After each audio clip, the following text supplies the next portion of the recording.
आङो 2014 मायथाइनिफ्राय दिनैसिम 6 बोसोर खासियाबारि प्राइमारियाव BSUनि आफादगिरि महरै बिबान लानानै आङो हाबा मावबोदों आरो आङो राजखान्थि हान्जा होननानै बुङोब्ला BPF राजखान्थियावनो जोनोम मोननायमोन।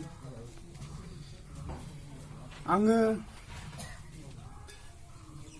बिबान लानानै मावबोनानै दिनैसिमाव 6 बोसोर जाबाय।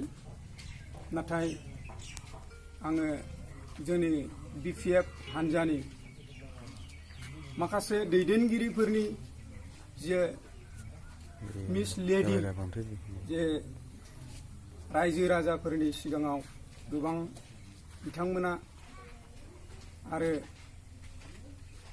थगायनाय बेजों लोगोसे खाबु फलानफोर बायदि सोबख'नानै जानाय माखासे जोंनि खासियाबारि प्राइमारि BPF हान्जानि आफादगिरि मुस्रि जायख्लं बसुमतारी आरो IC महरै चेयारमेननि IC महरै जोंनियाव डिभिसन बसुमतारी बिथांमोना गोबां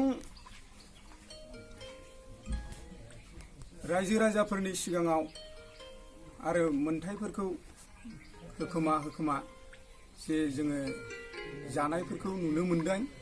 दा बेफोरखौ जोङो सासे गिदिर बिबानाव थानानैब्लाबो जोङो BPFनि जानानै BSUनि आफादगिरि जानानै आङो जेबो फोसाबबोनो हायाखै। आङो बेखौ दुखु मोनदों।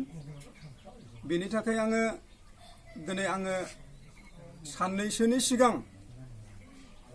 जे गोजोन खौसेथि हामलायनाय UPPL राजखान्थि हान्जायाव आङो जे जयेन जानाय जगदान जानायखौ आङो आंनि गोसो जानानै आरो आंजों लोगोसे गोबां मानसिफोर जगदान जानायखौ बिथांमोना खोनाखादों आरो जोङो गोसो बायदिसो फैदों।